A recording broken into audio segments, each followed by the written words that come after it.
बेटी की परवरिश।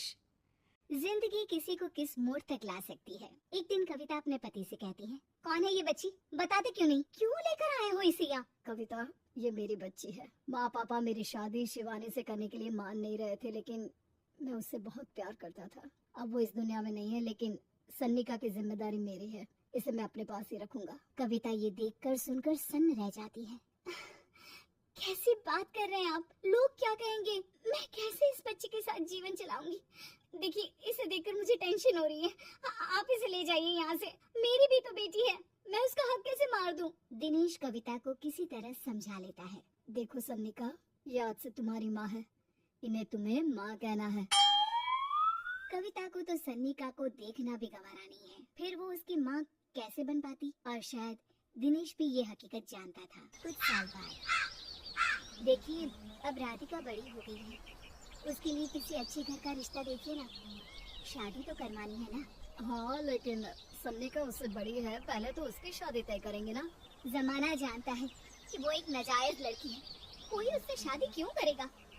ऐसे भी आता है क्या उसे जो कोई उसे अपने घर की बहू बनाएगा? तभी वहाँ सन्निका आ जाती है। पापा, मुझे स्कॉलरशिप मिल गई है, आगे का सारा खर्चा यूनिवर्सिटी वाले उठाएंगे। मैं कल ही वहाँ हॉस्टल में शिफ्ट हो रही हूँ। लो, सुना दिया ना फैसला। अरे अब क्यों शिफ्ट हो रही हो? पहले ही हो जाती शिफ्ट। दुनिया में यूँ कॉलिक तो ना होती हमारी। क्या यार कविता, एक तो खुशी की बात है कि लड़की को कुछ आगे बढ़ने पढ़ने का मौका मिल रहा है, लेकिन नहीं, तुमको तो केवल ताना मारना ही आता है। जाकर देखो शिवानी क्या कर रही है।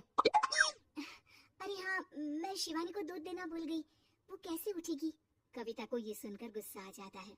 हाँ हाँ, अपनी किताबों से फुर्सत मिले तब ना। मेरी बेटी ना कुछ खाए ना कुछ पिए, यही तो चाहती हो तुम। सन्निका, जिसने कभी कविता से बात ही नहीं की थी, क्योंकि वो उसे हमेशा कोसती, वो वहाँ से बिना कुछ कहे निकल जाती है। खाना तो पूरा बन गया, अब जाकर आराम से पैकिंग करती हूँ, कल वक्त से निकल जाऊंगी। देखिए जी, वैसे तो ये लड़की मुझे एक आंख पसंद नहीं, अपने कमरे में पैकिंग कर रही है। अरे मुझसे तो कभी बात ही नहीं करती। आप साफ साफ बोल दीजिए उसे कि घर से जाएगी तो सारा काम कौन करेगा? उसकी माँ। माँ का नाम सुनकर सन्निका भी वहाँ आ जाती है। नहीं, वो कैसे करेंगी, वो तो मर गई है ना। उस मनहूस औरत को मेरे घर में याद करने की कोई जरूरत नहीं है, समझी? वैसे भी ना होते हुए भी तेरी शक्ल में लगता है कि वो हमारे बीच में ही है हमेशा से। तो ठीक है ना, जब जा रही हूँ तो क्यों प्रॉब्लम हो रही है आपको? सन्निका घर से निकल रही थी। कविता ना चाहते हुए भी सन्निका को रोक लेना चाहती थी, और वजह थी सिर्फ उसकी सोशल लाइफ का डिस्टर्ब हो जाना। किटी में कविता की सहेलियाँ कहती है, क्या बात है, तू परेशान सी लग रही है, सब ठीक तो है ना? क्या हुआ, उस सन्निका ने फिर कोई तमाशा किया क्या? अरे नहीं नहीं, चली गई, वो तो ऑक्सफोर्ड की कोई एनजीओ है, उसकी स्कॉलरशिप मिली है। मेरा भाई बता रहा था कि उसका तो फ्यूचर ब्राइट है। अरे चल ना, तुझे क्या, तेरा तो पीछा छूटा उससे। अरे कैसे क्या नहीं, घर का सारा काम करती थी। इसकी छोटी बेटी को भी तो उसी ने संभाला था, याद है?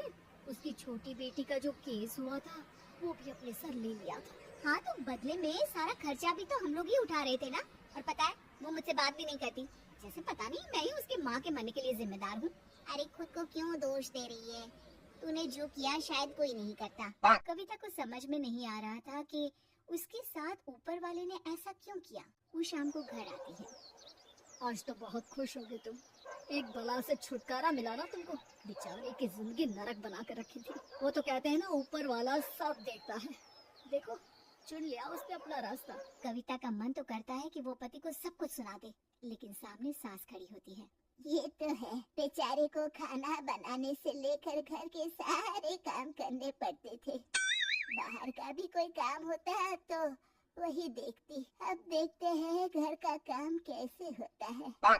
तभी कविता की बेटी उसके लिए चाय लेकर आ जाती है। लो माँ चाय। कैसी रही किट्टी? अच्छी थी बेटा, खाने में कुछ बनाया है क्या? हाँ, सन्निका दीदी जैसी ही सब्जी बना दी है, आप रोटी बना लो। और हाँ, कल मैं चली जाऊंगी इलेक्ट्रिक बिल और राशन लाने के लिए। अच्छा अच्छा, पैसे मैं दे दूंगी। सन्निका कार्ड दे गई है ना?